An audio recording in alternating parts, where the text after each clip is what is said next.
Ama Mirna. Ayan. Si Ama Mirna po ay ating isinalin po.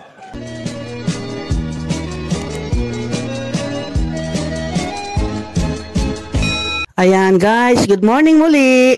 Si Ama Mirna muling bumabalik para magbigay sa inyo ng konting reaction, magbigay ng konting opinion, at magbigay ng konting kuro-kuro o magko-comment. Alam naman po natin na itong nakaraan nga ay pinagbabawal na nga ni Kuya Val na i-content o i-topic si Erica. Kaya pinagbabawal kasi iba't iba kasi yung mga komento o yung mga reaction tungkol sa kalagayan ni Erica sa ngayon. Karamihan po ay may mga negatibo rin, pero may mga positibo rin. Ang aking sasabihin lang naman ay positibo po mga kalingap. Kasi nalaman ko ito doon sa vlog ni Mr. Bentiboy, doon sa pag-interview niya kay Kulot, yung kapatid ba ni Bombay. Si Kulot ay kaklase kasi ni Erica. Na-interview siya ni Mr. Bentiboy at sinabi nga kung ano yung dahilan o maaaring dahilan ng pag-ayaw ni Erica sa pagbablog sa kanya. Positibo lang naman po ang aking sasabihin mga kalingap. Kasi ito nga ang alam ko rin na dahilan kung bakit umayaw na si Erica na magpa-vlog siya. Panoorin po ninyo yung channel ni Mr. Bentiboy doon sa pag-interview niya kay Kulot at doon yung malalaman ng buong buo kung bakit si Erica ay ayaw niyang magpa-vlog. Ito nga, nung napanood ko ito ay kumukumpirma doon sa sinabi ni Erica noon na kaya ayaw niyang magpa-vlog kasi mag-focus muna siya sa pag-aaral. Mga ilang taon din kasi tumigil si Erica, di ba? Tapos ngayong nag-start na siya uling mag-aral ay gusto niyang ma-focus yung kanyang oras, ma-focus yung kanyang attention dito sa pag-aral niya. Yun ang dahilan niya mga kalingap, yung pagpo-focus niya sa kanyang pag-aaral. Huwag na po nating dagdagan ng mga negatibong mga bagay. Kung noon man ay nakakapag-isip din tayo ng mga negative, pero sa ngayon, dahil nakumpirma na nga na yun nga ang dahilan, kaya isipin na lang po natin na yun nga ang dahilan talaga ni Erica. Noong na-interview nga ni Mr. Bentiboy si Kulot, dahil si Kulot nga ay kaklase niya si Erica, at tinanong kung alam ba niyang dahilan, kung bakit ayaw na ni Erica magpa-vlog. Ayan nga, nabanggit niya na si Erica ay talagang busy-busy ngayon sa pag-aaral.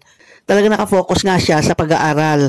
Hindi naman daw sa ayaw ni Erica magpa-vlog na. Kaya lang yung oras niya o yung panahon niya ay walang schedule o walang time para mabigyan niya ng attention yung pagbablog sa kanya. Kulang na kulang nga raw sa oras pa lang doon sa school nila, kulang na talaga si Erica. Dahil ang daming mga ginagawa, meron silang group study, meron silang mga projects, may mga ginagawa na talagang pagtuunan mo ng pansin, bigyan mo talaga ng panahon. Kaya yung pag-aaral na Erica, focus na focus siya dito. Kaya kung dadagdagan pa niya ng panahon para sa pagbablog sa kanya, ay mawawala na siya ng oras o may istorbo yung kanyang pag-aaral.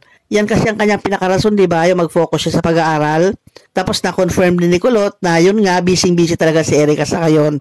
Kaya kung ano man ang dahilan, o kung yan man talaga ang pinakadahilan ni Erica, ay bigyan na lang natin ito ng respeto. Hanggat hindi siya nagsasalita, kung ano man ang kanyang sasabihin, kung may dadagdag pa ba siyang dapat i-explain, hanggat hindi siya nagsasabi ng ganon, ay wag na nating dagdagan pa. Kundi ang sinabi lang niya ay mag-focus sa pag-aaral, kaya mag-stick na lang tayo sa reason na yan. Bagamat marami nasasayangan, diba? Pero ganoon talaga. Kanya-kanya kasi priority yan eh. Ang pinaka-priority ni Erica sa ngayon ay ang pag-aaral niya. Kaya yan ay respetuhin na lang natin ang kanyang pinaka-desisyon talaga. Okay, yan lang po ang aking masasabi sa ngayon. Panoorin po ninyo yung channel ni Mr. Bentiboy ha, kasi nandoon po yung interview kay Kulot. Marami pa po siyang interview kay Kulot, kaya doon yung malalaman kung ano yung mga nais ni Erica o yung gusto ni Erica o yung ginagawa ni Erica sa ngayon. Dahil alam niya ni Kulot, dahil yan ay kaklase nga niya.